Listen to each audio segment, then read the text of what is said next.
It's where the big stories live. This is Plus TV Africa, and you're watching Tea Time, the hottest entertainment news program, where we bring you news, views, and in-depth interviews.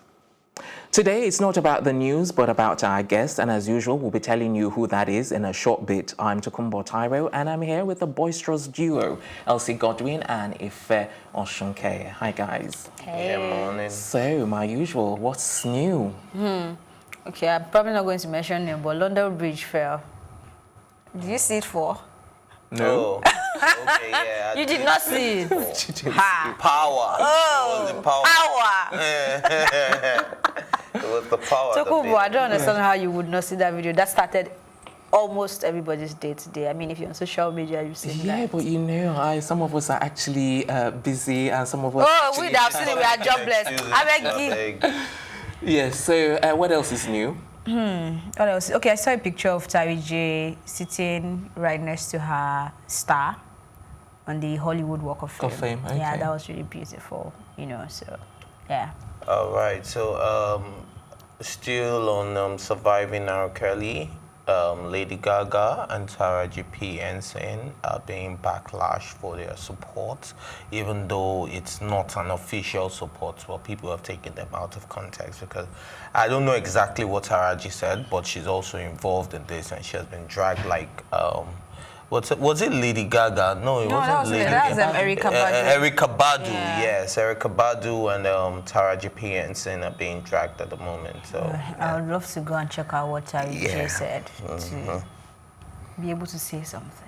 Yeah. You didn't even say, are you in support of, the naysayers, or are you in support of the... There is no naysayer here. That's what he's trying to say, that people are taking the support out of context. They're not saying we support what he has done. Is that what you're saying? Well, if I have worked with someone before, regardless of what they're going through, it's only right, even though you're a monster, you did this, you did that, but the fact that I know that there's a good to you, I would always remember the good in you instead of just focusing on the bad, because we all have our demons, and regardless I think that's of what how these we two look at it. ladies are focusing on. I think that's exactly what they're doing, but people are taking it out of context, and they're like, okay, so the fact that someone is being criminally judged, and I know that this person has been good one time or the other, and the person is not has not been proven guilty yet. I won't come out and say, oh, that person is a terrible person, knowing that there's a good side to you. Do you understand? Until, okay, like, let's use the Michael Jackson stuff, Neverland or something. Leaving Neverland. Leaving Neverland, that came out recently, and a lot of people just expressed their feeling about how they felt about it, even though they knew this charges have been ongoing. Some of them have been discharged, and but this was a have time admitted to being liars anyway. So I mean, the two people in the documentary. So yeah, and then Katie Price guys, is also adopting an orphan from Nigeria. Big ups to her after she has 5 kids. Oh, I wish we had more time to really discuss this, because one of the things that you mentioned I want to touch on, but unfortunately we haven't do got that time. On Tea Time afternoon. No, it's not even that much. It's just still regarding the R. Kelly series. Have you noticed that it's the black guys that actually supporting R. Kelly, and it's the white guys that actually want to retrieve their music from public streams? Wow, I haven't noticed. You haven't noticed? Okay, I've drawn it to your attention right now. Maybe because people like us don't look at color. We just look at people, you've got to see everything in black and white these days. Yeah. All right.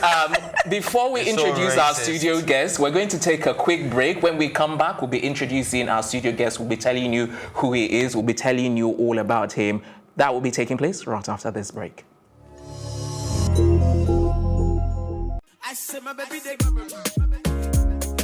It's where the big stories live. This is Plus TV Africa. When I did it, I was full-on, hands-on on the whole project. So how did you deal with it? All of that negativity? I got depressed, obviously. Duh. Haven't you heard? I've got 2 of the hottest topics currently trending on social media. If you've seen the word Senate trending on Twitter, that's because the Nigerian police force has gone Trump style. I haven't shared this with anyone, but I reckon I get about like 100 people asking for help a day. That's a fact. I can prove that.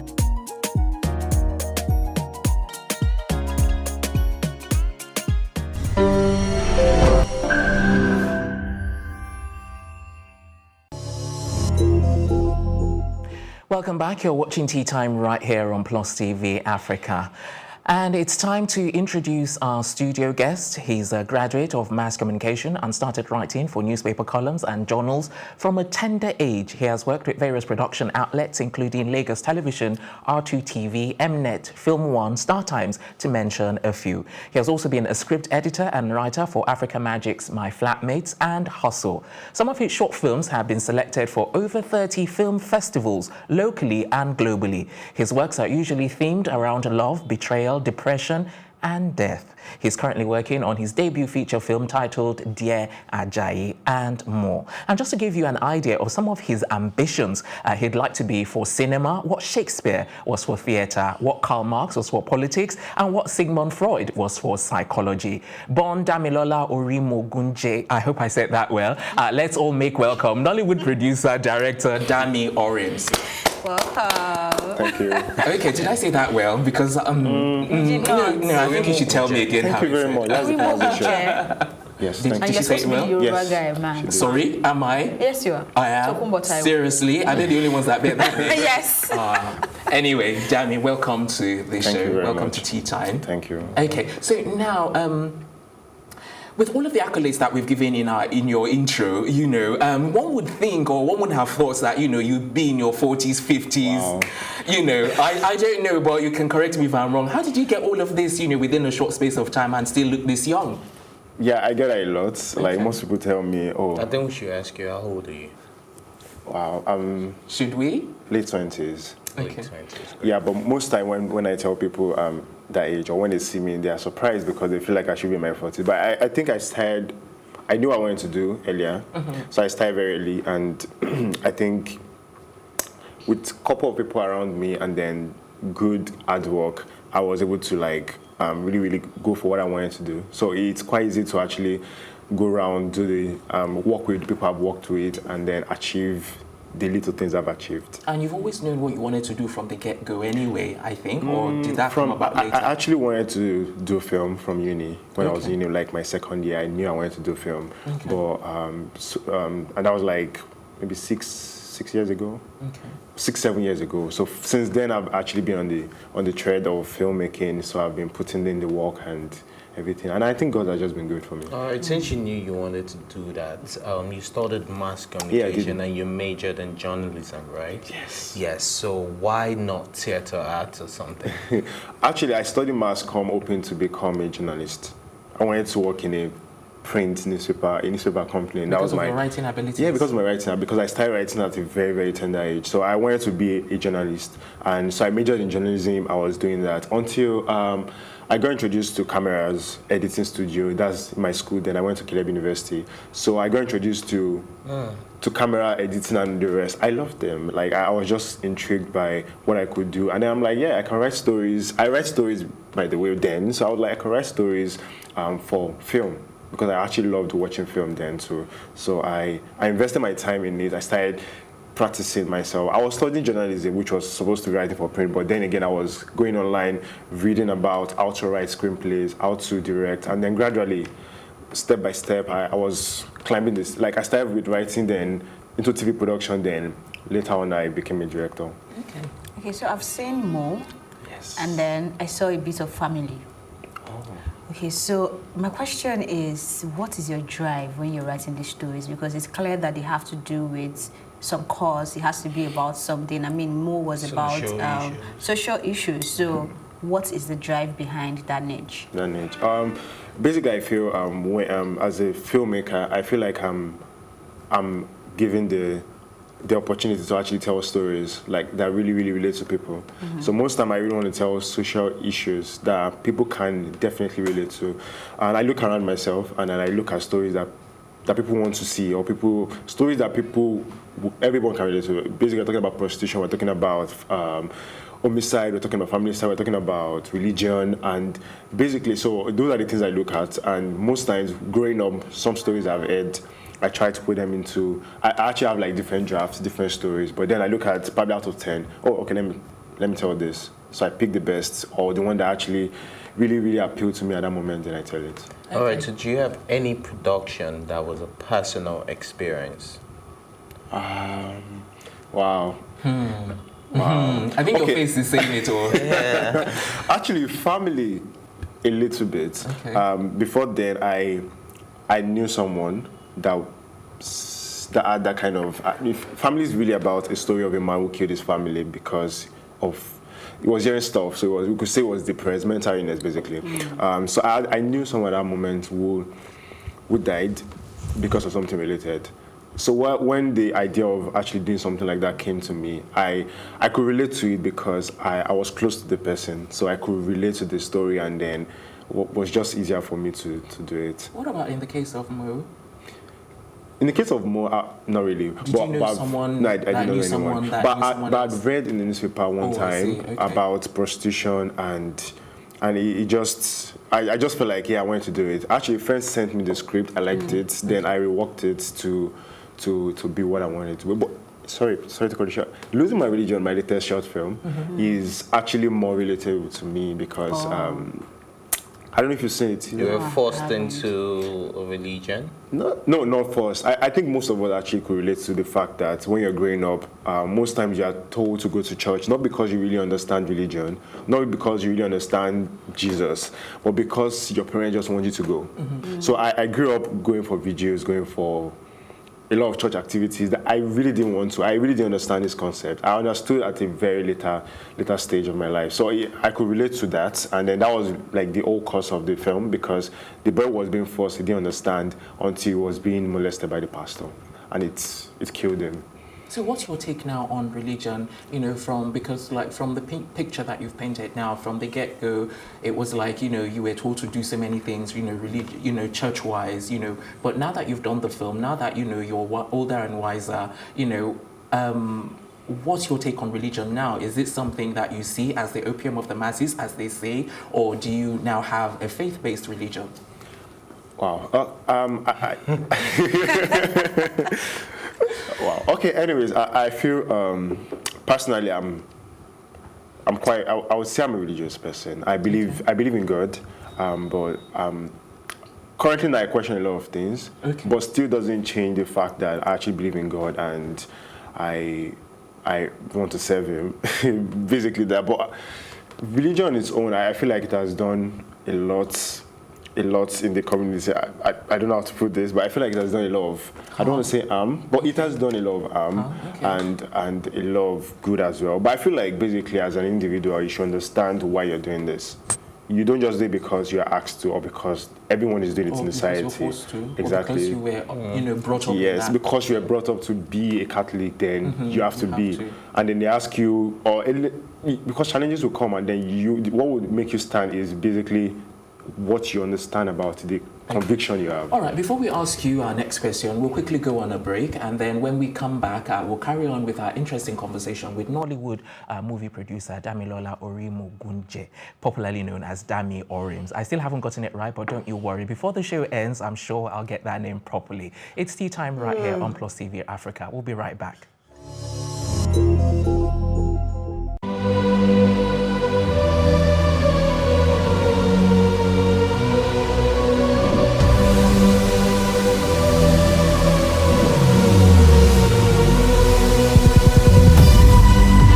What we do not understand, we will stigmatize.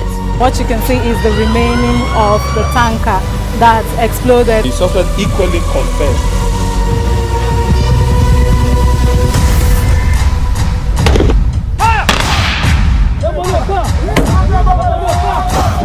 A 500 naira they collect them. If you no talk, then go beat you. Now 2,500 when they pay.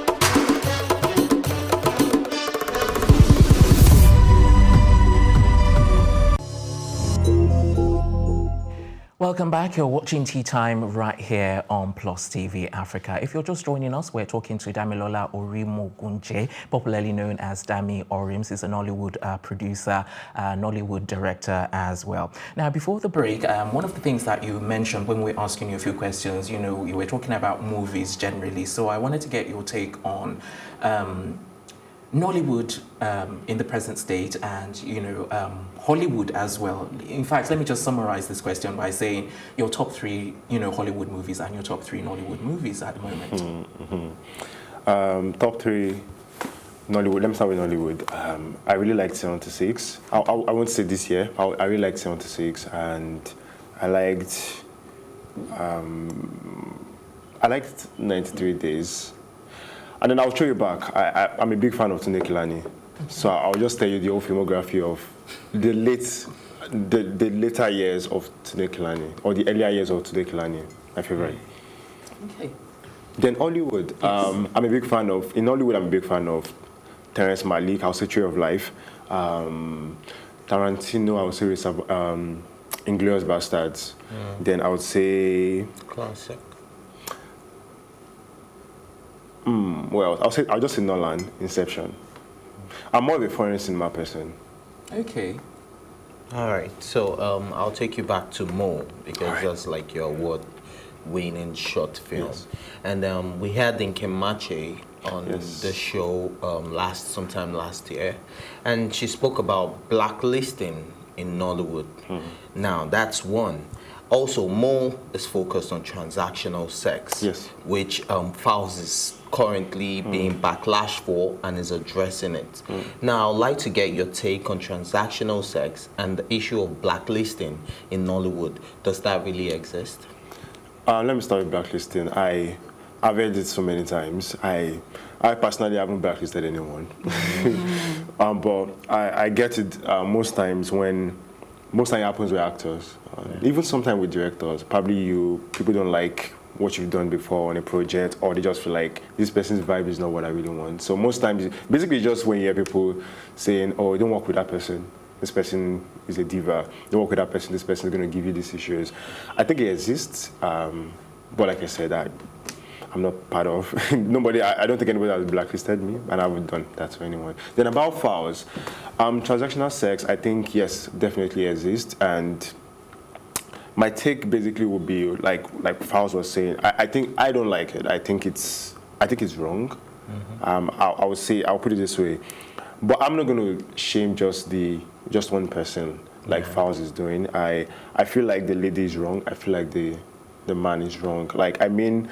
No, but I will correct that, because Fowles is tackling both parties. I think basically people are tongue-lashing Fowles because he's focused on the female. Yeah, because of the recent ones, but he's done previous songs that were talking about. Because one of the things that he was criticized about was the fact that he didn't address the transactor and the transactee. Yes. One of the actresses actually mentioned that. I remember. Yeah, but that was at that particular album listening party, and then he referenced us back to a song he did with Ajebota where it was no, but I feel it's about the percentage really. Like 90% of the time, it's talking about the lady that is selling her body, while the man that is paying is like the big man. I don't know, but anyways, for me personally, a side of me says, oh, you have the right to your body, whatever you want to do with it, it's your choice. But then again, I personally, by virtue, I don't see myself as someone that really, I don't really care. Like, it's your thing. Do whatever you want. Do whatever you want. But personally, I don't think it's something I want to do or something I will encourage someone to do. I'm talking about both now, like as a female or as a male. As the transactor or as the transactee. Okay, so let's talk about mental health. I mean, you had a movie on it. So do you think we understand mental health, how it works, and are we really tackling it with the number of NGOs that are springing up, focusing on mental health in Nigeria? I think the first thing when it comes to mental health is actually acknowledging the fact that it's not a crime for you to be ill mentally. And I think a lot of people are not. And there's this thing that people say that most people roaming Lagos are actually mad. To some extent, I think is true. Because it doesn't have to be like depression, basically. Most people don't actually even believe in depression. I think the first thing is you knowing you are suffering from this and then being able to speak out. You'll be able to talk to people, not being shy to actually probably go to a mental facility to actually like, to talk to people and get treatment. So I feel it's very, very it's prominent. And then we just need to encourage the fact that when somebody is actually mentally ill, it doesn't mean that the person is an outcast or should be an outcast. The person should actually be hugged and then be welcomed and then be helped, because we don't want people dying, we don't want people actually suffering. And then due to the issues we have in this country, I think it's due to actually have mental health and to be mentally ill, to be honest. Okay. And do you think social media is participating to the increase in depression in? Yeah, I feel so, because most people are intimidated by what they see. Like it's actually very sad. Like, you see people driving Benz, you see people traveling, and you feel like, oh, this person is my mate. Why am I not in these shoes? So it's crazy. But then again, I feel like that's part of the enlightenment we should do. Like, telling people that people should understand the fact that your time will come. Even if it doesn't come, be contented with whatever you have. All right, so Ife mentioned Nkem Marchie earlier, so a question dropped in my mind, so I was like, okay, I'm going to ask you about this. So I understand that you're the manager for Nkem. Yes. Correct? Yes. Okay. And then you're also a Nollywood director, Nollywood producer. So I'm like, and then she also starred in Mo as well. Yes. So I'm like, does that sometimes create some kind of conflict of interest? I don't know if that happens, but you can correct me if I'm wrong. Being the producer, being the director, and then being the talent manager for the talent in some of the movies. Not really. I feel it's the reason why we could actually do all those things together is because of the working relationship we have, which is actually good. Actually, I started managing Nkem after Mo. We've been friends for a long time. We worked in TV together. Then we've done a couple of stuff together. Then I was going to shoot Mo. Then I felt like, not because she was my friend, but because I feel like she was the perfect person for the role. So it was very simple. Mo Nkem come and actually stay in my film. Then after the relationship grew. And then at that point, I was the best decision to actually manage her. So there's something between the two of you? Work-wise, yes. Okay, so as a writer, what do you do when you experience writer's block? I close my laptop, I sleep, I listen to jazz music, I drink coffee, I watch movies, I just try and stay away from the script or from whatever I'm writing. Then if it's 1 day or 2 days or whatever time, sometimes even 30 minutes, I come back to it and then okay. How long has your writer's block been for? I've actually had a week and I had no clue what I was going to do. I was just there. But I really don't like the name writer, but then again it happens. So like a week. Okay, if you don't like the name writer's block, what would you rather call it? Maybe not a name. I just believe that as a creative, you really don't have a writer's block. It's just, I don't know. I just have a thing with that name. I just feel, I don't know the name to call it, but I feel like you're just creative. Like you can, I don't know. You can break and come back. You can break and come back. So there's no really a block. So it's a writer's break. Yes. All right, guys. I was going to ask you, about the upcoming elections, but unfortunately we are out of time. So we're going to wrap up right here, right now, on Tea Time this morning. Join us this afternoon for a brand new episode of the program. Until then, a big thank you to my co-anchors Ife and Elsie, the entire production team as well, and of course our studio guest, Nollywood director and producer Damilola Orimogunje. Yeah, I think I should say that before I spoil the other. Thank you very much for coming on the show. I'm Tokunbo Tai saying thanks for watching, and as you know, every once in a while I say goodbye in one foreign language or another. Today it's going to be in French. Au revoir.